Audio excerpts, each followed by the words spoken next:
साथ संगत जी, प्यार से कहना। धन निरंकार जी। आशा करती हूँ सतगुरु माता जी की कृपा से आप सभी बहुत अच्छे होंगे। साथ संगत जी, इंसान भावनाओं से संचालित होता है, कारणों से नहीं, क्योंकि कारण से तो मशीनें चला करती हैं। पैसा इंसान के लिए बनाया गया है, इंसान पैसे के लिए नहीं बनाया गया। और आज की साखी इसी विषय पर आधारित है। आज की साखी सुनने में आपका थोड़ा समय ज़रूर लगेगा, लेकिन साखी सुनने के बाद अगर आपके दिल को छू जाए तो जान लीजिएगा कि आपकी भावनाएं जीवित हैं। चलिए साखी सुनते हैं। साथ संगत जी, ये बात बहुत पुरानी है, करीब 12-13 साल पुरानी बात है। श्याम सुंदर जी अपने एक मित्र का पासपोर्ट बनवाने के लिए दिल्ली के पासपोर्ट ऑफिस में गए थे।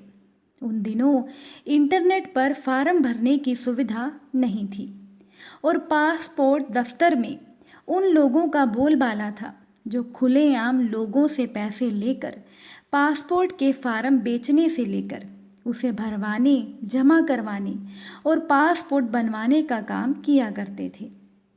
श्याम सुंदर जी के दोस्त को किसी कारण से पासपोर्ट बनवाने की जल्दी थी, लेकिन वो ऐसे इंसान के चक्कर में नहीं फंसना चाहते थे जो पैसे लेकर पासपोर्ट बनवाते थे। इसीलिए श्याम सुंदर जी और उनके मित्र वो दोनों पासपोर्ट ऑफिस में पहुंच गए। लाइन में लगकर उन्होंने पासपोर्ट का तत्काल फार्म भी ले लिया। पूरा फार्म उन्होंने भर दिया। इस चक्कर में उनके कई घंटे निकल चुके थे। अब उन्हें किसी तरह से पासपोर्ट की फीस जमा करवानी थी। वो दोनों लाइन में लग गए, लेकिन जैसे ही उनका नंबर आया तो बाबू ने खिड़की बंद कर दी और कहा कि समय ख़त्म हो गया है, अब आप लोग कल आइएगा। श्याम सुंदर जी ने उनसे बहुत मिन्नतें की, उनसे कहा कि आज उन्होंने सारा दिन पासपोर्ट बनवाने में लगा दिया है, बस अब केवल फीस जमा कराने की बात रह गई है, कृपया करके आप फीस ले लीजिए। साथ संगत जी, श्याम सुंदर जी की बात सुनने के बाद वो बाबू जो पासपोर्ट की फ़ीस जमा कर रहा था वो थोड़ा गुस्से में आ गया। वो कहने लगा कि आपने पूरा दिन खर्च कर दिया तो क्या उसके लिए मैं जिम्मेदार हूँ? आप लोग सरकार से कहिए कि वो ज़्यादा लोगों को बहाल करे, ज़्यादा लोगों को काम पे रख कर उनसे ये काम करवाए। मैं तो सुबह से अपना काम कर रहा हूँ। श्याम सुंदर जी ने उस बाबू से बहुत मिन्नतें की, पर वो नहीं माना। उसने कहा कि बस 2 बजे तक का मेरा समय काम करने का होता है, अब 2 बज गए, अब मैं और कुछ नहीं कर सकता। साथ संगत जी, श्याम सुंदर जी समझ गए कि सुबह से वो उन लोगों का काम कर रहा था जो दूसरे लोगों से पासपोर्ट बनवाने का काम लेने के पैसे लेते थे। लेकिन जैसे ही कोई ऐसा इंसान आया जो खुद अपना पासपोर्ट बनवाने का काम कर रहा था तो उस बाबू ने बहाने बनाने शुरू कर दिए।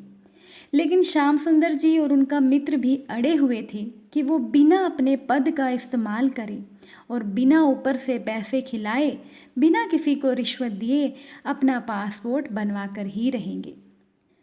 साथ ही साथ श्याम सुंदर जी ये भी समझ गए कि अगर वो और उनका मित्र कल भी आए और कल का पूरा दिन भी निकाल देंगे तब भी उनके पासपोर्ट की फ़ीस जमा नहीं होगी, क्योंकि ऐसे इंसान जो लोगों से रिश्वत लेकर पासपोर्ट बनवाते हैं, ऐसे इंसान हर खिड़की को घेर कर खड़े रहते हैं और आम आदमी को तो खिड़की तक पहुंचने ही नहीं देते।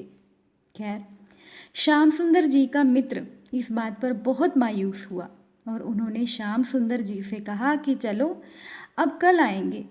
श्याम सुंदर जी ने उन्हें रोका और कहा कि रुको, मैं एक कोशिश और करता हूँ।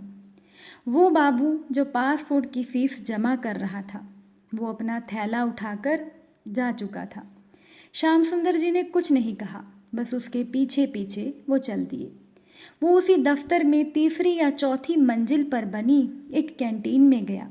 वहाँ उसने अपने थैले से लंच बॉक्स निकाला और धीरे धीरे अकेला खाने लगा।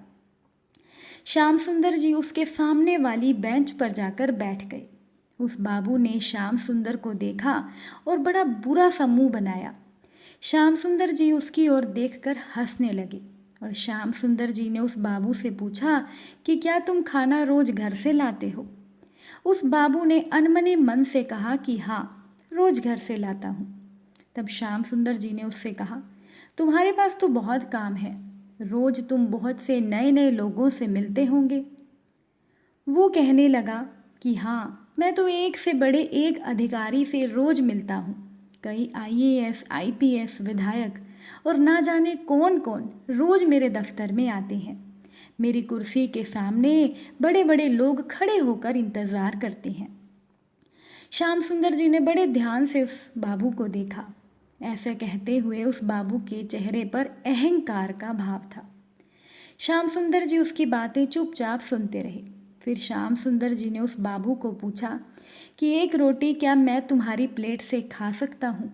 वो बाबू समझ नहीं पाया कि श्याम सुंदर जी क्या कह रहे हैं। उसने बस हाँ में सिर हिला दिया। श्याम सुंदर जी ने एक रोटी उसकी प्लेट से उठा ली और सब्जी के साथ खाने लगे। वो बाबू चुपचाप उन्हें देखता रहा। श्याम सुंदर ने उस बाबू के खाने की तारीफ की और कहा कि तुम्हारी पत्नी बहुत ही अच्छा खाना पकाती है। वो बाबू चुप रहा। फिर श्याम सुंदर जी ने फिर से बोलना शुरू किया। उन्होंने उस बाबू से कहा, तुम तो बहुत महत्वपूर्ण सीट पर बैठे हो, बड़े बड़े लोग तुम्हारे पास आते हैं, तो क्या तुम अपनी कुर्सी की इज्जत करते हो? वो बाबू चौंका। उसने श्याम सुंदर की ओर देखकर पूछा कि इज्जत क्या मतलब? श्याम सुंदर जी ने कहा कि तुम बहुत भाग्यशाली हो, तुम्हें इतनी महत्वपूर्ण जिम्मेदारी मिली है। तुम ना जाने कितने बड़े बड़े अफसरों से डील करते हो, लेकिन तुम अपने पद की इज्जत नहीं करते। उस बाबू ने श्याम सुंदर जी से पूछा कि ऐसा क्यों कहा आपने? तब श्याम सुंदर जी ने उस बाबू से कहा कि जो काम तुम्हें दिया गया है, अगर तुम उसकी इज्जत करते तो तुम इस तरह से रूखे व्यवहार वाले नहीं होते। देखो, तुम्हारा कोई दोस्त भी नहीं है। तुम अपने दफ्तर की कैंटीन में अकेले खाना खाते हो। अपनी कुर्सी पर भी मायूस होकर तुम बैठे रहते हो। लोगों का होता हुआ काम पूरा करने की जगह तुम अटकाने की कोशिश करते हो। मान लो कोई एकदम 2 बजे तुम्हारे काउंटर पर पहुंचा, तो तुमने इस बात का लिहाज नहीं किया कि वो बेचारा इंसान सुबह से लाइन में खड़ा रहा होगा, और तुमने फटाक से खिड़की बंद कर दी। जब मैंने तुमसे अनुरोध किया तो तुमने कहा कि सरकार को कहो कि वो ज़्यादा लोगों को बहाल करे, ज़्यादा लोगों को काम पर रखे। मान लो मैं सरकार से कह दूं और लोग बहाल करा लूं, तो क्या तुम्हारी अहमियत घट नहीं जाएगी? हो सकता है सरकार तुमसे तुम्हारा ये काम छीन ही ले। फिर तुम कैसे रोज़ बड़े बड़े लोगों से, आईएएस, आईपीएस और विधायकों से मिलोगे? श्याम सुंदर जी ने उस बाबू से कहा कि ईश्वर ने तुम्हें मौका दिया है रिश्ते बनाने के लिए, लेकिन तुम अपना दुर्भाग्य देखो, तुम इसका लाभ उठाने की जगह रिश्ते बिगाड़ रहे हो। मेरा क्या है, मैं कल भी आऊँगा, परसों भी आ जाऊँगा। ऐसा तो नहीं है कि आज काम नहीं हुआ तो कभी नहीं होगा। तुम नहीं करोगे तो कोई और बाबू कर देगा, पर तुम्हारे पास तो मौका था किसी को अपना एहसानमंद बनाने का, और तुम उस मौके से चूक गए। वो बाबू खाना छोड़कर श्याम सुंदर जी की बातें ध्यान से सुनने लगा था।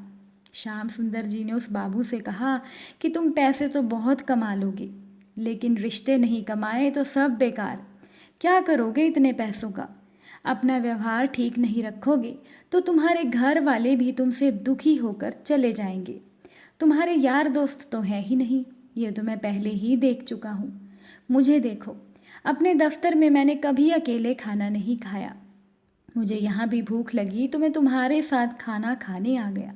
अरे अकेले खाना भी कोई ज़िंदगी है? श्याम सुंदर जी की बातें सुनकर वो बाबू रुआंसा सा हो गया। उसने कहा कि आपने बिल्कुल सही बात कही है साहब, मैं अकेला हूँ।